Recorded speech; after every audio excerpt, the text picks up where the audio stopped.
Hi ಎಲ್ಲರಿಗೂ ನಮಸ್ಕಾರ. So ನೀವು ನೋಡ್ತೀರಾ ಸುದೀಪ್ ನೇಷಸ್ ಯೂಟ್ಯೂಬ್ ಚಾನಲ್. ಸೊ ಇವತ್ತು ನೋಡಿದ್ರೆ ಏನಪ್ಪ ತಿಳಿಸ್ಕೊಡ್ತೀನಿ ಅಂತಾರೆ. ಸೊ ಕಮ್ಮಿ ಬೆಲೆಯಲ್ಲಿ ನಾವು ಬಿಸ್ನೆಸ್ ನ ಸ್ಟಾರ್ಟ್ ಅಪ್ ಮಾಡೋದು ಯಾವ ರೀತಿ, ಸೊ ಈ ಒಂದು ವಿಡಿಯೋದಲ್ಲಿ ತಿಳಿಸ್ಕೊಡ್ತೀನಿ ನಾನು. ಅಂದ್ರೆ ಕಮ್ಮಿ ಅಮೌಂಟ್ ನ ಬಿಸ್ನೆಸ್ ನ ಒಂದು ಸ್ಟ್ಯಾಂಡ್ ಅಪ್ ಮಾಡ್ಬೋದು. ಸೊ ಯಾವ ರೀತಿ ಈ ವಿಡಿಯೋದಲ್ಲಿ ನಾನು ಕಂಪ್ಲೀಟ್ ಆಗಿ ಈ ಒಂದು ವಿಡಿಯೋದಲ್ಲಿ ತಿಳಿಸ್ಕೊಡ್ತೀನಿ ನಾನು. ಸೊ ಅದಕ್ಕಿಂತ ಮುಂದೆ ಚಾನಲ್ಗೆ ಹೊಸಬರು ದಯವಿಟ್ಟು ಲೈಕ್ ಮಾಡಿ, ಶೇರ್ ಮಾಡಿ, ಸಬ್ಸ್ಕ್ರೈಬ್ ಮಾಡಿ. ವಿಡಿಯೋ ಇಷ್ಟ ಆದರೆ ದಯವಿಟ್ಟು ಸಬ್ಸ್ಕ್ರೈಬ್ ಆಗಿ. ಒಂದ್ಸಲ ವಿಡಿಯೋ ನೋಡಿ, ಇಷ್ಟ ಆದರೆ ಸಬ್ಸ್ಕ್ರೈಬ್ ಆಗಿ. ವಿಡಿಯೋ ಸ್ಟಾರ್ಟ್ ಮಾಡ್ತೀನಿ ನಾನು. ಸೊ ನಿಮ್ಗೆ ಗೊತ್ತಿರ್ಬೋದು ಎಷ್ಟು ಜನ ಸೊ ಬಿಸ್ನೆಸ್ ನ ಸ್ಟಾರ್ಟ್ ಮಾಡ್ಬೇಕು ಅಂತ ಅನ್ಕೊಂಡಿದ್ದೀರಾ ಅಂತ. ಸೊ ಅವರು ಇನ್ನೂ ಹಾಗೆ ಕೂತಿದ್ದೀರಾ ಅಂತ. ಇದೊಂದು ಬೆಸ್ಟ್ ವಿಡಿಯೋ ಅನ್ಸುತ್ತೆ. ಸೊ ನನ್ನ ಪ್ರಕಾರ 100% ಯೂಸ್ಫುಲ್ ಆಗುತ್ತೆ. ವಿಡಿಯೋ ನೋಡಿ, ವಿಡಿಯೋ ಸ್ಟಾರ್ಟ್ ಮಾಡೋಣ. ಸೊ ಎಷ್ಟು ಜನ, ಸೊ ನೀವು ಒಂದು ರೋಡಲ್ಲಿ ಹೋಗ್ಬೇಕಾದ್ರೆ, ಯಾವ್ದೋ ಒಂದು ಊರಿಗೆ ಹೋಗ್ತಾ ಇರ್ತೀರಾ, ಅಥವಾ ಒಂದು ರೋಡಲ್ಲೇ ಓಡಾಡ್ತಾ ಇರ್ತೀರಾ, ಅಥವಾ ಯಾವ್ದೋ ಒಂದು ಆಫೀಸ್ ಟೆನ್ಷನ್ ಇರುತ್ತೆ, ಮನೆಯಲ್ಲೇ ಏನೋ ಒಂದು ಟೆನ್ಷನ್ ಇರುತ್ತೆ, ಮತ್ತೆ ಎಲ್ಲ ಹೊರಗಡೆನೂ ಹೋಗ್ತೀರಾ. ಆ ಒಂದು ಟೈಮಲ್ಲಿ ಅತಿ ಹೆಚ್ಚಾಗಿ ನಮ್ಮ ಭಾರತ ದೇಶದಲ್ಲಿ ಅಥವಾ ಮಾರ್ನಿಂಗ್ ಎದ್ದ ತಕ್ಷಣ ಒಂದು ರೋಟಿನಲ್ಲೂ ಅಷ್ಟೇ ಸೊ ಅಡಾಪ್ಟ್ ಮಾಡ್ಕೊಂಡಿರ್ತಕ್ಕಂಥದ್ದು ಏನು ಅಂತಂದ್ರೆ ಕಾಫಿ, ಟೀ ಅಂತ. ಸೊ ಎಷ್ಟು ಜನಕ್ಕೆ ಈ ಒಂದು ಏನ್ ಹೇಳ್ತಾರೆ, ಈ ಒಂದು ಇನ್ಫಾರ್ಮೇಶನ್ ಗೊತ್ತಿದೆ ಅಂತ ತಿಳ್ಕೊಳ್ತಿದ್ದೀನಿ. 100% ಗೊತ್ತಿರುತ್ತೆ. ಸೊ ಬೆಳಿಗ್ಗೆ ಎದ್ದ ತಕ್ಷಣ ಯಾರು ಕಾಫಿ, ಟೀ ಕುಡಿಯೋ ಅಭ್ಯಾಸ ಇದೆ ದಯವಿಟ್ಟು ಕಮೆಂಟ್ ಮಾಡಿ. ನೆಕ್ಸ್ಟ್ ಇನ್ನೇನಪ್ಪಾ ಅಂತಂದ್ರೆ ಈ ತರ ಒಂದು ಅಭ್ಯಾಸ, ಈ ತರ ಒಂದು ಬಿಸ್ನೆಸ್, ಸೊ ರೋಡಲ್ಲಿ ಹೋಗ್ಬೇಕಾದ್ರೆ ಒಂದು ಟೀ ಶಾಪ್ ಕಾಣಿಸುತ್ತೆ, ಇಲ್ಲ ಕಾಫಿ ಶಾಪ್ ಕಾಣಿಸುತ್ತೆ. ಸೊ ಅದೇ ರೀತಿಯಾಗಿ ನೀವು ನೋಡಿರ್ಬೋದು, ಹಾಸ್ಪಿಟ್ಲ್ ಹತ್ರ ಇರುತ್ತೆ. ಸೊ ಲ್ಯಾಂಡ್ ಮಾರ್ಕ್ ಹೇಳ್ತಾ ಇರೋದು ಹಾಸ್ಪಿಟ್ಲ್ ಹತ್ರ ಇರುತ್ತೆ, ಸರ್ಕಾರಿ ಕಚೇರಿಗಳ ಹತ್ರ ಇರುತ್ತೆ, ಪೊಲೀಸ್ ಸ್ಟೇಷನ್ ಹತ್ರಗಳು ಇರುತ್ತೆ, ಮತ್ತೆ ಕಾಲೇಜ್ ಹತ್ರ ಇರುತ್ತೆ. ಸೊ ಈ ರೀತಿಯಾಗಿ ನೋಡಿರ್ಬೋದು ನೀವು ಟೀ ಶಾಪ್ಸ್ಗಳು ಎಲ್ಲರೂ ಇರುತ್ತೆ ಅಂತ. ಸೊ ಎಲ್ಲರೂ ಟೀ ಶಾಪ್ಸ್ಗಳು ಸಿಗ್ತಾ ಇರುತ್ತೆ ನಿಮ್ಗೆ. ಸೊ ಸುಮ್ಮನೆ ಇಟ್ಟಿರ್ತಾರೆ ಟೀ ಶಾಪ್ಗಳು. ಸೊ ಇನ್ನೊಂದೇನಪ್ಪಾ ಅಂತಾರೆ, ನಮ್ಮ ಭಾರತ ದೇಶದಲ್ಲಿ ಕಂಪ್ಲೀಟ್ ಆಗಿ ಸೊ ಟೀ ಮತ್ತೆ ಕಾಫಿ ಏನಿದೆ ಕಂಪ್ಲೀಟ್ ಆಗಿ ಇದು ಒಂದು ಅತಿ ಹೆಚ್ಚಿನದಾಗಿ ಲೈಕ್ ಟೀ ಕಾಫಿ ಉತ್ಪಾದನೆ ಮಾಡ್ತೀವಿ. ಮತ್ತೆ ಇನ್ನೇನು ಅಂತಂದ್ರೆ ಬೇರೆ ದೇಶಗಳಿಗೆ ಎಕ್ಸ್ಪೋರ್ಟ್ ಕೂಡ ಮಾಡ್ತೀವಿ ನಾವು. ನಮ್ಮ ದೇಶದಿಂದ ಬೇರೆ ದೇಶವರು ಎಕ್ಸ್ಪೋರ್ಟ್ ಕೂಡ ಮಾಡ್ಕೊಳ್ತಾರೆ. ಸೊ ನಮ್ಮಲ್ಲಿ ಇರ್ತಕ್ಕಂಥ tea powder, coffee, so coffee ಬೀಜ ಅವೆಲ್ಲ ಗೊತ್ತಿರ್ತಾರೆ ನಿಮ್ಗೆ. ಸೊ ಎಕ್ಸ್ಪೋರ್ಟ್ ಕೂಡ ಮಾಡ್ಕೊಳ್ತಾರೆ. ಸೊ ಅದನ್ನ ಯೂಸ್ ಮಾಡಿ ಟೀ ಕಾಫಿ ಅನ್ನೋದು ಒಂದು ಪಾನಿ. ಸೊ ಇದು ಕಂಪ್ಲೀಟ್ ಆಗಿ ಹ್ಯಾಬಿಟ್ ತರನೇ ಮಾಡ್ಕೊಂಡಿದ್ದಾರೆ. ಸೊ ಈ ಟೀ ಮತ್ತೆ ಕಾಫಿನ ಯೂಸ್ ಮಾಡಿ ಸೊ ಒಂದು ಬಿಸ್ನೆಸ್ ನ ಸ್ಟ್ಯಾಂಡ್ ಅಪ್ ಮಾಡೋದು ಹೇಗೆ, ಸೊ ಕಮ್ಮಿ ಅಮೌಂಟ್ ಇನ್ವೆಸ್ಟ್ ಮಾಡಿ ಸೊ ಯಾವ ರೀತಿಯಾಗಿ ಒಂದು ಬಿಸ್ನೆಸ್ ನ ಸ್ಟ್ಯಾಂಡ್ ಅಪ್ ಮಾಡೋದು, ಸೊ ಈ ವಿಡಿಯೋದಲ್ಲಿ ಕಂಪ್ಲೀಟ್ ಆಗಿ ತಿಳಿಸ್ಕೊಡ್ತೀನಿ ನಾನು. ಸೊ ನೀವೇನು 15,000 ಸೊ ಆ ರೇಂಜ್ ಅಲ್ಲಿ ಕೆಲಸ ಮಾಡ್ತಾ ಇದ್ರು ಕೂಡ ಓನ್ ಬಿಸ್ನೆಸ್ ನ ಸ್ಟ್ಯಾಂಡ್ ಅಪ್ ಮಾಡೋದು ಹೇಗೆ ಅಂತ ಸೊ ಈ ಒಂದು ವಿಡಿಯೋದಲ್ಲಿ ಕಂಪ್ಲೀಟ್ ಆಗಿ ತಿಳಿಸ್ಕೊಡ್ತೀನಿ ನಾನು. ಸೊ ನಿಮ್ಮ ಹತ್ರ ಏನಾದ್ರು ಸೊ ಫಾರ್ ಎಕ್ಸಾಂಪಲ್ ಹೇಳ್ತಾ ಇದ್ದು ಸೊ ಒಂದು 15,000 ಒಂದು 20,000 ಇನ್ವೆಸ್ಟ್ಮೆಂಟ್ ಇದ್ರೆ ಸೊ ಒಂದು ಟೀ ಶಾಪ್ ನ ಸ್ಟಾರ್ಟ್ ಅಪ್ ಮಾಡೋದು ಹೇಗೆ ಅಂತ ಈ ವಿಡಿಯೋದಲ್ಲಿ ತಿಳಿಸ್ಕೊಡ್ತಾ ಇದೀನಿ. ಮತ್ತೆ ಚಿಕ್ಕದಾಗಿ ಸ್ಟಾರ್ಟ್ ಅಪ್ ಮಾಡಿ ಸೊ ದೊಡ್ಡದಾಗಿ ಎಷ್ಟು ಎಕ್ಸ್ಪೆಂಡಬಲ್ ಮಾಡಬೇಕು ಸೊ ಅದು ಕೂಡ ತಿಳಿಸ್ಕೊಡ್ತೀನಿ ನಾನು. ಸೊ ಮೊದಲನೇದಾಗಿ ಏನ್ ಹೇಳಕ್ ಇಷ್ಟಪಡ್ತೀನಿ ಅಂತ ಅಂದ್ರೆ, ನೀವು 100% ಆಕ್ಯುರೇಟ್ ಆಗಿ ಈ ಒಂದು ಬಿಸ್ನೆಸ್ ಸ್ಟಾರ್ಟ್ ಮಾಡೋಕ್ಕಿಂತ ಮುಂಚೆ ಸೊ ಇನ್ವೆಸ್ಟ್ಮೆಂಟ್ ಇಲ್ಲಿ ಮ್ಯಾಟ್ರೇ ಆಗಲ್ಲ ನಿಮ್ಗೆ. ಸೊ ನಿಮ್ ದುಡ್ಡು ಅನ್ನೋದು ಮ್ಯಾಟ್ರ್ ಅಲ್ಲ. ಸೊ ಮೇನ್ ಥಿಂಗ್ ಏನಪ್ಪಾ ಅಂತಂದ್ರೆ, ನೀವೊಂದು ಟೀ ಶಾಪ್ ನ ಇಡ್ತಾ ಇದೀರಾ ಅಂತಂದ್ರೆ ಆ ಟೀ ಶಾಪ್ ನಲ್ಲಿ ನೀವು ಕೆಲಸ ಮಾಡ್ತಾ ಇದೀರಾ ಅಂತಂದ್ರೆ, ಸೊ ನೀವು ಓನರ್ ಆಗಿರ್ಬೋದು, ಸ್ಟಾರ್ಟ್ಅಪ್ ಮಾಡ್ತಾ ಇದೀರಾ ಅಂತಂದ್ರೆ ನೀವು ಟೀ ಮಾಡೋದ ಕಲ್ತ್ಕೊಂಡಿರ್ಬೇಕು. ಮೇನ್ ಥಿಂಗ್, ಫಸ್ಟ್ನೇ ಥಿಂಗ್ ಏನು, ನೀವು ಟೀ ಮಾಡೋದ್ ಕಲ್ತ್ಕೊಂಡಿರ್ಬೇಕು. ನೆಕ್ಸ್ಟ್ ಅದ್ರಲ್ಲಿ ಏನಪ್ಪಾ ಅಂತಂದ್ರೆ ಟೈಪ್ಸ್. ಸೊ ಈಗ ಹೋಟೆಲ್ಗೆ ಹೋಗ್ದೆ ಅಂತಂದ್ರೆ ಸೊ ಒಂದು ವೆಜ್ ಹೋಟೆಲ್ಗೆ ಹೋಗ್ದೆ ಅಂತಂದ್ರೆ ಅಲ್ಲೇನ್ ಬರೀ ಇಡ್ಲಿ ಒಂದೇ ಬಂದ್ಬಿಡುತ್ತಾ. ಸೊ ಒಬ್ಬ ಶೆಫ್ ಇದ್ದಾರೆ ಅಂತಂದ್ರೆ ಸೊ ಇಡ್ಲಿ ಮಾಡೋದು ಗೊತ್ತಿರ್ಬೇಕು, ದೋಸೆ ಮಾಡೋದು ಗೊತ್ತಿರ್ಬೇಕು, ರೈಸ್ ಬಾತ್ ಮಾಡೋದು ಗೊತ್ತಿರ್ಬೇಕು. ಸೊ ಅದೇ ರೀತಿಯಾಗಿ ಟೀ ಶಾಪ್ ಅಂತ ಬಂತು ಅಂತ ಅಷ್ಟೇ ಅಲ್ಲಿ ಬ್ಲಾಕ್ ಟೀ, ಗ್ರೀನ್ ಟೀ, ಬಾದಾಮ್, ಸೊ ಬೂಸ್ಟ್, ಹಾರ್ಲಿಕ್ಸ್, ಸೊ ಟೀ, ಮತ್ತೆ ಲೈಕ್ ಇನ್ನು ಆಯುರ್ವೇದಿಕ್ ಲೈಕ್ ಯಾವ್ದು ರೀತಿ ಅಂದ್ರೆ ಶುಂಠಿ, ಸೊ ಮತ್ತೆ ಏಲಕ್ಕಿ ಎಲ್ಲ ಆಯುರ್ವೇದಿಕ್ ಆಗಿ ಯೂನಿಕ್ ಆಗಿ ಮಾಡುವಂತದ್ದು. ಸೊ ಈ ರೀತಿಯಾದಂತ ಒಂದು ಟೀ ಸೊ ಎಷ್ಟು ಟೈಪ್ಸ್ ಗಳಿವೆ ನಮ್ಮ ಹತ್ರ. ಯೂನಿಕ್ ಆಗಿರ್ತಕ್ಕಂಥದ್ದ ಒಂದು ಮೆನುನ ಸೆಟಪ್ ನ ಮಾಡ್ಬೇಕು. ಎರಡನೇ ಥಿಂಗ್. ಇನ್ನು ಮೂರನೇ ಥಿಂಗ್ ಏನಪ್ಪಾ ಅಂತ ಅಂದ್ರೆ, ಫುಡ್ ಕೋರ್ಟ್ ಅಲ್ಲೇ ಮಾಡ್ತಾ ಇದೀರಾ ಅಥವಾ ಒಂದು ಅಂಗಡಿ ತಳ್ಳವಾಡಿ ತರತ್ತಲ್ಲ ಲೈಕ್ ಆ ತರ ಫುಡ್ ಕೋರ್ಟ್ ಅಲ್ಲೇ ಮಾಡ್ತಾ ಇದೀರಾ ಆಗಿರ್ಬೋದು, ಅಥವಾ ಒಂದು ಚಿಕ್ಕದಾಗಿ ರೋಡ್ ಸೈಡ್ ಒಂದು ಶಾಪ್ ಇಟ್ಕೊಂಡೇ ಆಗಿರ್ಬೋದು, ಅಥವಾ ಒಂದು ಕೆಫೆ ಟೈಪ್ ದೊಡ್ಡದಾಗೆ ಮಾಡ್ತಾ ಇರ್ಬೋದು. ಸೊ ಅದು ಕೂಡ ಮ್ಯಾಟರ್ ಆಗುತ್ತೆ ನಿಮ್ಗೆ. ಏನಕ್ಕೆ ಅಂತಂದ್ರೆ, ನೀವು ಮೇನ್ ಥಿಂಗ್ ನೆಕ್ಸ್ಟ್ ಏನಪ್ಪಾ ಅಂತಂದ್ರೆ 4ನೇ ಪಾಯಿಂಟ್, ನೀವು ಒಂದು ಬಿಸ್ನೆಸ್ ನ ಇಡ್ತಾ ಇದ್ದೀರಾ ಅಂತಂದ್ರೆ ಪಾಯಿಂಟ್ ನ 100% ಚೆಕ್ ಮಾಡೋಕೆ ಹೋದ್ರೆ ನೀವು ಈ ಜಾಗದಲ್ಲಿ ಇಟ್ಟರೆ ನನ್ನ ಬಿಸ್ನೆಸ್ ಗ್ರೋ ಆಗುತ್ತೆ. ಸೊ ಅದು ಕೂಡ ಇಂಪಾರ್ಟೆಂಟ್ ಅಂತಾನೆ ಕೂಡ ಹೇಳ್ಬೋದು. ಸೊ ಏನ್ಕಪ್ಪ ನಾವು ಅಂತಂದ್ರೆ, ಸೊ ಒಂದು ಟೀ ಶಾಪು ಮತ್ತೆ ಸೊ ನೀವು ಅಬ್ಸರ್ವ್ ಮಾಡಿ, ಟೀ ಶಾಪ್ಗಳು, ಕಾಫಿ ಶಾಪ್ಗಳು ಅತಿ ಹೆಚ್ಚಾಗಿರುವಂತದ್ದು ಗೌರ್ಮೆಂಟ್ ಒಂದು ಎಲ್ಲೆಲ್ಲಿ ಲೈಕ್ ಗೌರ್ಮೆಂಟ್ ಒಂದು ಕೋರ್ಟ್ ಹತ್ರನೇ ಆಗಿರ್ಬೋದು, ನಾಡ ಕಚೇರಿನೇ ಆಗಿರ್ಬೋದು, ತಾಲೂಕ್ ಆಫೀಸು, ಜಿಲ್ಲಾ office, hospitals, so so police station ಆಗಿರ್ಬೋದು, ಕಾಲೇಜ್ ಹತ್ರನೇ ಆಗಿರ್ಬೋದು. ಸೊ ಈ ರೀತಿಯಾಗಿ ಒಂದಷ್ಟು ಸ್ಪೆಸಿಫಿಕ್ ಜಾಗಗಳಿರುತ್ತೆ, ಕೆಲವೊಂದು ರೋಡ್ ಸೈಡ್ ಅಲ್ಲೂ ಅಷ್ಟೇ. ಸೊ ಎಲ್ಲಿ ವಾಕಿಂಗ್ಸ್ ಅನ್ನೋದು ಅತಿ ಹೆಚ್ಚಾಗಿರುತ್ತೆ, ಸೊ ಅಲ್ಲಿ ನೀವು ಇಟ್ಟರೆ ನನ್ನ ಪ್ರಕಾರ 100% ಬೆಟರ್ ಅಂತ ಅನ್ಕೊಳ್ತೀನಿ. ಸೊ ನೀವು ಒಬ್ಸರ್ವ್ ಮಾಡಿ ಎಷ್ಟು ಜನ ತುಂಬಿರ್ತಾರೆ ಅಂತ. ಸೊ ಆ ಒಂದು ಟೀ ಶಾಪ್ ನಲ್ಲಿ ನೆಕ್ಸ್ಟ್ ಏನಪ್ಪಾ ಅಂತಂದ್ರೆ, ನೀವು ಅದಕ್ಕೊಂದು ಬ್ರ್ಯಾಂಡ್ ನ ನೇಮ್ ನ ಸೆಟ್ ಮಾಡಬೇಕು. ಲೈಕ್ ಯಾವ ತರ ಅಂತಂದ್ರೆ, ಈಗ ನಾನು ಸುದೀಪ್ ಪುಣೇಶ್ ಅಂತ ಇಟ್ಕೊಂಡಿದ್ದೀನಿ ನನ್ನ ನೇಮು.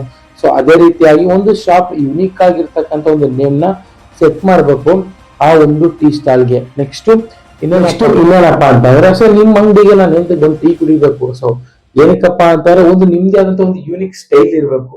ಲೈಕ್ ಒಂದು ಟೀ ಕಾಫಿ ಎಲ್ಲ ಏನಂತ ನಾರ್ಮಲ್ ಆಗಿ ಎಲ್ಲಾ ಕೊಡ್ತಾರೆ. ಸೊ ನೀವು ಯೂಸ್ ಮಾಡ್ತಕ್ಕಂಥ ಟೀ ಪೌಡರ್ ಆಗಿರ್ಬೋದು ಅಥವಾ ಕಾಫಿ ಪೌಡರ್ ಆಗಿರ್ಬೋದು, ಸೊ ವಾಟ್ ಎವರ್ ಏನಿರುತ್ತೆ ಒಂದು ಯೂನಿಕ್ ಆಗಿ ಕೊಡ್ತಾ ಇದೀನಿ, ಟೀ ಕೊಡ್ತಾ ಇದೀನಿ. ಸೊ ಅಲ್ಲಿ ಏನ್ ಹೇಳ್ತಾರೆ, ಒಂದು ಕ್ವಾಲಿಟಿ ಚೆನ್ನಾಗಿ ಕೊಡೋದು, ಮತ್ತೆ ಒಂದು ಏಲಕ್ಕಿನೋ ಶುಂಠಿನೋ ಸೊ ಆ ತರ ಆಡ್ ಮಾಡಿ ಕ್ವಾಲಿಟಿ ಕೊಡೋದು, ಜಾಸ್ತಿ ಕೊಡೋದು ಟೀನೇ ಆಗಿರ್ಬೋದು. ಒಂದು ಸ್ಟಾರ್ಟಿಂಗ್ ನೆಕ್ಸ್ಟ್ ಒಂದು ಕಪ್ಸ್ ಗಳು ಅಷ್ಟೇ. ಸೊ ಯೂನಿಕ್ ಆಗಿರ್ತಕ್ಕಂಥದ್ದು ಲೈಕ್ ಯಾವ ರೀತಿ ಅಂತಂದ್ರೆ, ಸೊ ಮಡಿಕೆಲು ಟೀ ಸಿಗುತ್ತೆ ಗೊತ್ತಾ, ನಿಮ್ ಕುಡ್ದಿರೋದು ಎಷ್ಟು ಜನ ಮಡಿಕೆ ಟೀ ಕುಡ್ದಿರೋ ದಯವಿಟ್ಟು ಕಮೆಂಟ್ ಮಾಡಿ. ಮಡಿಕೆ ಟೀ ಆಗಿರ್ಬೋದು, ಪ್ಲಾಸ್ಟಿಕ್ ಲೋಡ್ ತಲೆ ಕೊಡೋದಾಗಿರ್ಬೋದು, ಗ್ಲಾಸ್ ಲೋಡ್ ತಲೆ ಕೊಡೋದಾಗಿರ್ಬೋದು, ಸ್ಟೀಲ್ ಆಗಿರ್ಬೋದು. ಸೊ ಈ ರೀತಿಯಾಗಿ ನೀವು ಯೂನಿಕ್ ಆಗಿ ಎಲ್ಲೆಲ್ಲಿ ನೀವು ಟ್ರೈ ಮಾಡ್ತೀರಾ, ಸೊ ಒಂದು ಕಸ್ಟಮರ್ ನ ಅಟ್ರಾಕ್ಟ್ ಮಾಡೋಕೆ ಅಂತ. ಸೊ ಅದು ಕೂಡ ಇಂಪಾರ್ಟೆಂಟ್ ಆಗುತ್ತೆ. ಸೊ ಕಪ್ಸ್ ಕೂಡ ತುಂಬಾ ಇಂಪಾರ್ಟೆಂಟ್. ಮತ್ತೆ ನೀವ್ ಏನಿರುತ್ತೆ ಸುತ್ತಮುತ್ತ ಸರೌಂಡಿಂಗು ಕಂಪ್ಲೀಟ್ ಡಿಸಿಪ್ಲಿನ್ ಆಗಿರ್ಬೇಕು. ವಾಕಿಂಗ್ಸ್ ಎಲ್ಲ ಲೈಕ್ ಓಡಾಡುವಷ್ಟು ಸ್ಪೇಸ್ ಆದ್ರೂ ಇರ್ಬೇಕು, ಮತ್ತೆ ಈ ರೀತಿಯಾಗಿ ಇರ್ಬೇಕು. ಸೊ ಇದು ಮೇನ್ ಥಿಂಗ್. ನೀವೊಂದು ಸೆಟಪ್ ನ ಮಾಡ್ತಾ ಇದೀರಾ ಅಂತಂದ್ರೆ, ನಾನ್ ಹೇಳ್ತಾ ಇರೋದು ಓಕೆನಾ, ಈ ರೀತಿಯ ಒಂದು ಸೆಟಪ್ ಮಾಡ್ತಾ ಇದೀರಾ ಅಂತಂದ್ರೆ, ಇನ್ನೇನಾದ್ರು ಯೂನಿಕ್ ಆಡ್ ಮಾಡ್ಬೇಕು ಅಂದ್ರೆ ದಯವಿಟ್ಟು ಕಮೆಂಟ್ ಮಾಡಿ. ಇದು ಮೇನ್ ಥಿಂಗ್. ಸೊ ನೀವು ಒಂದು ಟೀ ಸ್ಟಾಲ್ ನ ಇಡ್ತಾ ಇದ್ದೀರಾ ಅಂತಂದ್ರೆ ಇಷ್ಟು ತಿಂಗ್ ನೀವು ನೋಡ್ಕೊಳ್ಬೇಕು. ನೆಕ್ಸ್ಟ್ ಇನ್ವೆಸ್ಟ್ಮೆಂಟ್ ಏನೇನ್ ಬೇಕು ಅಥವಾ ಏನೇನ್ ಮೆಟೀರಿಯಲ್ ತಗೊಳ್ಬೇಕು ಅಂತ ನಾನು ತಿಳಿಸ್ಕೊಡ್ತೀನಿ ನಿಮ್ಗೆ.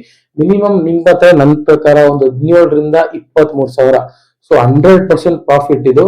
ಸೊ ಏನ್ ಹೇಳಕ್ ಇಷ್ಟಪಡ್ತೀನಿ ಅಂತ, ಒಳ್ಳೆ ವಾಕಿಂಗ್ ಇಟ್ರಿ ಅಂತಾರೆ 100% ಪ್ರಾಫಿಟ್. ಸೊ ಇದ್ರ ಲಾಸ್ ಮಾಡ್ಕೊಂಡ್ರೆ 17,000 ರಿಂದ 23,000. ಸೊ ಒಂದ್ ತಿಂಗಳು ಕೆಲ್ಸಕ್ಕೆ ಹೋದ್ರು, 2 ತಿಂಗಳಿಗೆ ಕೆಲ್ಸಕ್ಕೆ ಹೋದ್ರು ಸಂಪಾದನೆ ಮಾಡಬಹುದು. ಬಟ್ ಈ ಒಂದು ಬಿಸ್ನೆಸ್ ಗ್ರೋತ್ ಅಂತ ಕಂಡ್ರೆ ನಾವು 100% ಸೆಟಲ್ ಆಗ್ಬೋದು ಅಂತ ಕೂಡ ಹೇಳ್ಬೋದು. ನೆಕ್ಸ್ಟ್ ಇನ್ನೇನಪ್ಪಾ ಅಂತಂದ್ರೆ, ಇನ್ವೆಸ್ಟ್ಮೆಂಟ್ ಫಾರ್ ಎಕ್ಸಾಂಪಲ್ ಹೇಳ್ತೀನಿ ನಾನು. ಸೊ ನಾನ್ ಹೇಳ್ತಾ ಇರ್ತಕ್ಕಂಥದ್ದು ಫಾರ್ ಎಕ್ಸಾಂಪಲ್ಸ್. ಸೊ ಈ ರೀತಿಯಾಗಿ ಇರುತ್ತೆ ಅಂತ 100% ಇದೇ ರೀತಿ ಇರೋದು. ಸೊ ಒಂದು ಎಕ್ಸಾಂಪಲ್ ಹೇಳ್ತೀನಿ ನಾನು, ಇನ್ವೆಸ್ಟ್ಮೆಂಟ್ ಏನೇನ್ ಬೇಕು ಅಂತ. ಸೊ ಒಂದು 10,000 ರಿಂದ 12,000 ರೂಪಾಯಿ ಒಂದು ಬಾಡಿಗೆ. ಸೊ ನೀವು ರೆಂಟ್ ಒಂದು ಮನೇನ ಒಂದು ಶಾಪ್ ನ ತಗೊಂಡಿದ್ದೀರಾ ರೋಡ್ ಸೈಡ್ ಅಲ್ಲಿ, ಅಥವಾ ಒಂದು ಕಾಟೆ ಇಟ್ಕೊಂಡಿದ್ದೀರಾ, ಸೊ ಏನೋ ಒಂದು ಮಾಡ್ತಾ ಇದೀರಾ ಅಂತಾರೆ, ಒಂದು 10,000 ರೂಪಾಯಿ ಆದ್ರೂ 10,000 ರಿಂದ 12,000, ಒಂದು 8,000. ಸೊ ಈ ರೀತಿಯಾಗಿ ರೆಂಟ್ ಅಂತೂ ಕೊಡ್ಲೇಬೇಕು 100%. ಈಗಿರೋ ಸಿಚುವೇಶನ್ ಅಲ್ಲಿ, ಈಗಿರೋ ಮಾರ್ಕೆಟ್ ಅಲ್ಲಿ 10,000 ರಿಂದ 12,000 ಬಾಡಿಗೆ ಅನ್ನೋದು ಇದಕ್ಕಿಂತನೂ ಜಾಸ್ತಿ ಇದೆ. ಬಟ್ ನಾನು ಹೇಳ್ತಾ ಇರೋದು 10,000 ರಿಂದ 12,000 ಬಾಡಿಗೆ for example. Next stove, cylinder ಅಂತ. ಸೊ ಆ ರೀತಿಯಾಗಿ ತಿಂಗಳಿಗೆ ಒಂದು 2,500 ದಿಂದ 3,000. ಸೊ ಅದು ಇನ್ವೆಸ್ಟ್ಮೆಂಟ್. ನೆಕ್ಸ್ಟ್ ಇನ್ನೇನಪ್ಪ ಅಂತಂದ್ರೆ ಕಪ್ಸ್. ಸೊ ನೀವು ಯೂನಿಕ್ ಆಗಿ ಹೇಳ್ತಲ್ವಾ, ಮಡಿಕೆಲಾದ್ರೂ ತಗೋಬೇಕು ಕೊಡಿ ನೀವು ಕಪ್ಸ್, ಪೇಪರ್ ಆದ್ರೂ ಕೊಡಿ, ಗ್ಲಾಸ್ ಆದ್ರೂ ಕೊಡಿ. ಅದೊಂದು ಇನ್ವೆಸ್ಟ್ಮೆಂಟ್ ಅಂತ. ಒಂದಷ್ಟು ಗ್ಲಾಸ್ ಪರ್ಚೇಸ್ ಮಾಡ್ತೀನಿ ಅಂತ ಅದಕ್ಕೊಂದು 2,000 ರೂಪಾಯಿ ಅನ್ಕೊಳ್ಳಿ. ನೆಕ್ಸ್ಟ್ ಇನ್ನೇನಪ್ಪಾ ಅಂತಂದ್ರೆ, ರಾ ಮೆಟೀರಿಯಲ್ ಏನ್ ಬೇಕಾಗುತ್ತೆ, ಡೈಲಿ ಹಾಲ್ ಬೇಕಾಗುತ್ತೆ. Next tea powder, coffee powder etcetera. So ಈ ಒಂದು ಇದಕ್ಕೆ ಏನಾಗುತ್ತೆ ಅಂತಂದ್ರೆ, ನೀವು ಇನ್ವೆಸ್ಟ್ಮೆಂಟ್ ಅಂತಂದ್ರೆ ಒಂದು 2,000 ಇನ್ವೆಸ್ಟ್ ಮಾಡಿ ಅಥವಾ 3,000 ಇನ್ವೆಸ್ಟ್ ಮಾಡಿ. ಸೊ ಒಂದು 2,000-3,000 ಪೌಡರ್ಗೆ, ಕಾಫಿ ಟೀ ಪೌಡರ್ ರಾ ಮೆಟೀರಿಯಲ್ಗೆ ಇನ್ವೆಸ್ಟ್ ಮಾಡ್ತೀರಾ ನೀವು. ಸೊ ಹಾಲ್ ಬಿಟ್ಟಾಕಿ ಅಷ್ಟು ಇನ್ವೆಸ್ಟ್ ಮಾಡ್ತೀರಾ. ಸೊ ಒಂದ್ 2,000 ರೂಪಾಯಿ 3,000 ಇನ್ವೆಸ್ಟ್ ಮಾಡಿದ್ರೆ ಒಂದು ವೀಕ್ ಆರಾಮಾಗಿ ಬರುತ್ತೆ ಕಾಫಿ ಪೌಡರ್, ಟೀ ಪೌಡರ್ ಎಲ್ಲ 100% ಅದು. ನೆಕ್ಸ್ಟ್ ಇನ್ನೇನಪ್ಪಾ ಅಂತಂದ್ರೆ, ಸೊ ನೀವು ಫುಡ್ ಲೈಸೆನ್ಸ್ ಮಾಡಿಸ್ಬೇಕು. ಸೊ ನೀವು ಕೆಲವು ಸರಿ ಇವಾಗ ಸ್ಟಾರ್ಟಿಂಗ್ ಡೇಸ್ ಅಲ್ಲಿ ಏನಿರಲ್ಲ ಪ್ರಾಬ್ಲಮ್, ಬಟ್ ಆಮೇಲೆ ಗ್ರೋತ್ ಅನ್ನೋದು ಕಾಣ್ತಾ ಇದ್ದಾಗಲೇ, ಮತ್ತೆ ನಮ್ ಸೇಫ್ಟಿಗೋಸ್ಕರನಾದ್ರೂ ಫುಡ್ ಲೈಸೆನ್ಸ್ 100% ಮಾಡಿಸ್ಲೇಬೇಕು. ಇದು ಮೇನ್ ಥಿಂಗು. ಸೊ ಇಷ್ಟು ಇನ್ವೆಸ್ಟ್ಮೆಂಟ್. ಆ ಒಂದು ಫುಡ್ ಲೈಸೆನ್ಸ್ ಮಾಡ್ಸಕ್ಕೆ ಎಷ್ಟಾಗುತ್ತೆ, ಸೊ ಅದು ಫ್ಯೂಸ್ ಅಮೌಂಟ್ ಅದು ಗೊತ್ತಿಲ್ಲ. ನೆಕ್ಸ್ಟ್ ಅದಕ್ಕೆ ನೀವು ಲೈಸೆನ್ಸ್ಗೆ ಏನೊಂದು 2,000 ರಿಂದ 3,000 ಪೇ ಮಾಡ್ಬೋದು ಅನ್ಕೊಂಡಿದ್ದೀನಿ.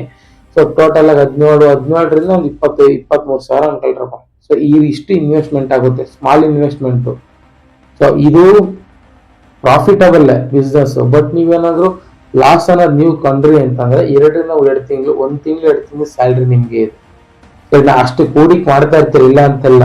ಬಟ್ ಗ್ರೋತ್ ಅನ್ನೋದು ಕಂಡ್ರೆ 100% ಒಳ್ಳೆ ಪ್ರಾಫಿಟಬಲ್ ಈ ಬಿಸ್ನೆಸ್. ನೆಕ್ಸ್ಟ್ ಇನ್ನೇನಪ್ಪ ಅಂತಂದ್ರೆ, ಸೊ ನೀವು ಡೈಲಿ ಓಪನಿಂಗ್ ಕಾಸ್ಟ್ ಅಂತ ಹೇಳ್ತೀನಿ ನಾನು. ಓಪನಿಂಗ್ ಕಾಸ್ಟ್ ಅಂದ್ರೆ ಏನು ಅಂತಂದ್ರೆ, ನೀವು ಡೈಲಿ ಓಪನಿಂಗ್ ಅಂದ್ರೆ ಶಾಪ್ ಒಳಗಡೆ ಬರ್ತೀರಾ ಅಂತಂದ್ರೆ ನಿಮ್ಗೆ ಏನ್ ಖರ್ಚಿರುತ್ತೆ.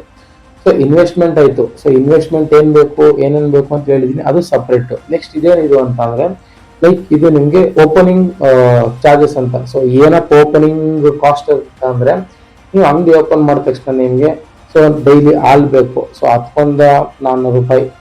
ನೆಕ್ಸ್ಟ್ ಕಾಫಿ ಪೌಡರ್ ಬೇಕು, ಅದಕ್ಕೊಂದು 200 ರೂಪಾಯಿ. Coffee powder, tea powder, so ಸಕ್ಕರೆ, ಸೊ ಅದೆಲ್ಲ ಸೇರಿಸಿ ಫಾರ್ ಎಕ್ಸಾಂಪಲ್ 10ರಿಂದಾನೇ ಒಂದು 500 ರೂಪಾಯಿ ಅನ್ಕೊಳ್ಳಿ, ಫಾರ್ ಎಕ್ಸಾಂಪಲ್ ಹೇಳ್ತಾ ಇರೋದು. ಮತ್ತೆ ಗ್ಯಾಸ್ ಬರುತ್ತಲ್ಲ, ಸೊ ಅದೊಂದು 100 ರೂಪಾಯಿ. ಟೀ ಕಪ್ಸ್ಗಳೆಲ್ಲ ಏನು ಇನ್ವೆಸ್ಟ್ಮೆಂಟ್ ಮಾಡಿದ್ರೆ ಡಿಪೆಂಡ್ ಆನ್ ಯುವರ್, ಒಂದು 100 ರೂಪಾಯಿನೇ ಆಗಲಿ ಬಿಡಿ. ಟೀ ಕಪ್ಸ್ಗಳಿಗೆ ಪೇಪರ್ ಯೂಸ್ ಮಾಡ್ತೀರಾ ಅಂತಂದ್ರೆ ಫಾರ್ ಎಕ್ಸಾಂಪಲ್ ಅಲ್ಲಿ 600ರಿಂದ 700 ರೂಪಾಯಿ ಖರ್ಚಾಯ್ತು ನಿಮ್ಗೆ ಡೈಲಿ ಓಪನಿಂಗ್. ನೀವು ಇಷ್ಟು ಇಟ್ಟಿರ್ಬೇಕು ಅಮೌಂಟ್, ಹಾಲೊಂದು, ಟೀ ಪೌಡ್ರು, ಮತ್ತೆ ಪೇಪರ್ ಲೋಟಸ್, ವಾಟ್ ಎವರ್. ಸೊ ಇಷ್ಟಿಂದ ಓಪನಿಂಗ್ ಕಾಸ್ಟ್ ಅಂತ ಒಂದು 600-700 ರೂಪಾಯಿ ಇಟ್ಟಿದ್ದೀರಾ ಅನ್ಕೊಳ್ಳಿ. ಸೊ ಇಷ್ಟು ಓಪನಿಂಗ್ ಕಾಸ್ಟ್ ಅಂತ ಇರುತ್ತೆ. ನೆಕ್ಸ್ಟ್ ನಿಮ್ಗೆ ಪ್ರಾಫಿಟ್ ಹೇಳ್ತೀನಿ ನಾನು. ಸೊ ಡೈಲಿ ಪ್ರಾಫಿಟ್ ಸೊ ಯಾವ ರೀತಿಯಾಗಿರುತ್ತೆ ಅಂತ ಅಂದ್ರೆ ಫಾರ್ ಎಕ್ಸಾಂಪಲ್, ಸೊ ನೀವೊಂದು ನೀವಿರೋ ವಾಕಿಂಗ್ಸ್ ಅಲ್ಲಿ ಸೊ ಒಂದು 200 ಕಪ್ಸ್ ಟೀ ಅಥವಾ ಕಾಫಿ ಸೊ ಸೇಲ್ ಮಾಡಿದ್ರಿ ಅಂತಂದ್ರೆ, ನಾನು ಹೇಳ್ತಾ ಇರೋದು 10 ರೂಪಾಯಿಂದ ಹೇಳ್ತಾ ಇರೋದು.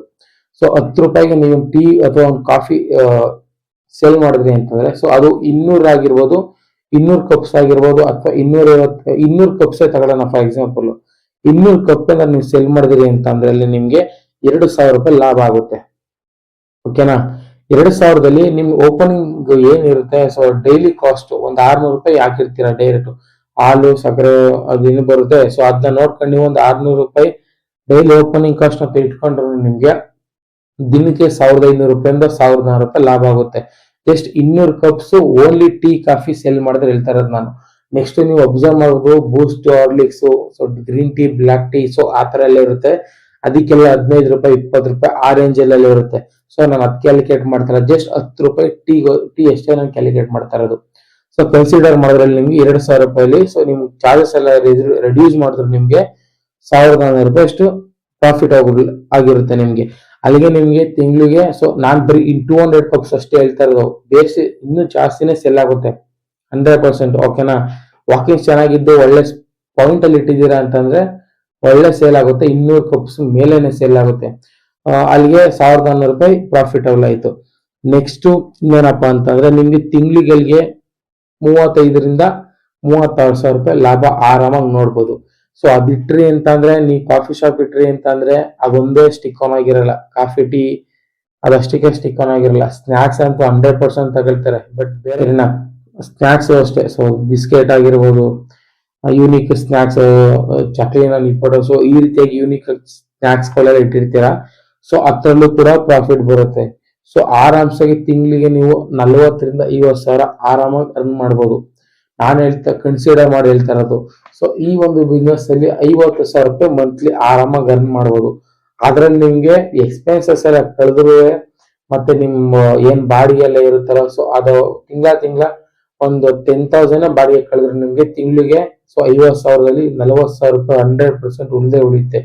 ಇಲ್ಲ ಅಂತಂದ್ರೆ 35ರಿಂದ 38,000 ಅಂತಂದ್ರು ತಿಂಗ್ಳಿಗೆ, ಇಲ್ಲ ಅಂದ್ರೆ 38,000 ರೂಪಾಯಿ ತನಕ ಪ್ರಾಫಿಟಬಲ್ ತಿಂಗ್ಳಿಗೆ ನೋಡ್ತೀನಿ ಅಂತಂದ್ರೆ ಅದ್ ನಿಮ್ಗೆ ಎಲ್ಲಾ ಖರ್ಚು ಕಳೆದು ಏನಿಲ್ಲ ಅಂತಂದ್ರು 30,000 32,000 ಆರಾಮಾಗಿ ಸೇವ್ ಮಾಡ್ಬೋದು. ಇದು ಓನ್ ಬಿಸ್ನೆಸ್.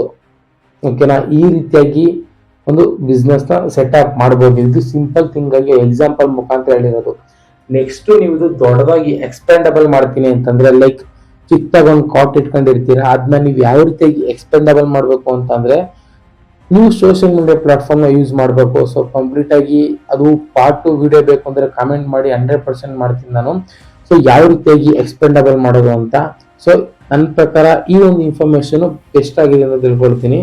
ದಯವಿಟ್ಟು ಕಾಮೆಂಟ್ ಮಾಡಿ. ನಿಮ್ದ ಒಂದು ಚಿಕ್ಕದಾಗಿರ್ತಕ್ಕಂಥ ಒಂದು ಯಾವುದೋ ಒಂದು ಶಾಪ್ ಆಗಿರ್ಬೋದು, ಟೀ ಸ್ಟಾಲ್ ಆಗಿರ್ಬೋದು, ಫುಡ್ ಆಗಿರ್ಬೋದು, ವಾಟ್ ಎವರ್ ಏನೇ ಆಗಿರ್ಬೋದು, ಅದನ್ನ ದೊಡ್ಡ ಲೆವೆಲ್ಗೆ ಎಕ್ಸ್ಪೆಂಡಬಲ್ ಮಾಡೋದು. ಸೊ ಲೈಕ್ ದೊಡ್ಡದಾಗಿ ಎಕ್ಸ್ಪೆಂಡಬಲ್ ಮಾಡೋದು, ಸ್ಟೋರ್ಗಳು, ಲೈಕ್ ಫ್ರಾಂಚೈಸಿ ವೈಸು. ಸೊ ಈ ರೀತಿಯಾಗಿ ಎಕ್ಸ್ಪೆಂಡಬಲ್ ಮಾಡೋದು ಯಾವ ರೀತಿ ಅಂತ ನಾನು ಮುಂದಿನ ವಿಡಿಯೋದಲ್ಲಿ ತಿಳಿಸ್ಕೊಡ್ತೀನಿ. ಈ ತರ ವಿಡಿಯೋ ಬೇಕು ಅಂತಂದ್ರೆ ಪಾರ್ಟ್ 2 ಅಂತ ಕಮೆಂಟ್ ಮಾಡಿ, 100% ವಿಡಿಯೋ ಮಾಡ್ಕೊಡ್ತೀನಿ ನಾನು.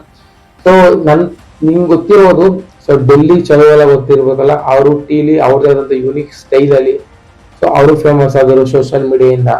ನೆಕ್ಸ್ಟ್ MBA ಚಾಯ್ವಾಲ ಅಂತ ಬರ್ತಾರೆ, ಅವರು ಸೋಷಿಯಲ್ ಮೀಡಿಯಾದಲ್ಲಿ ಫೇಮಸ್ ಆಗಿತ್ತು. ಸೊ ಈ ರೀತಿಯಾಗಿ ಎಕ್ಸ್ಪೆಂಡ್ ಆಗಿ ಮಾಡ್ಕೊಂಡು ಯಾವ ರೀತಿ ಪ್ರಾಫಿಟ್ ಮಾಡೋದು ಅಂತ ತಿಳಿಸ್ಕೊಡ್ತೀನಿ. ನನ್ನ ಪ್ರಕಾರ ಈ ಒಂದು ವಿಡಿಯೋ 100% ಯೂಸ್ಫುಲ್ ಆಗಿರುತ್ತೆ ಪ್ರತಿಯೊಬ್ಬರಿಗೂ.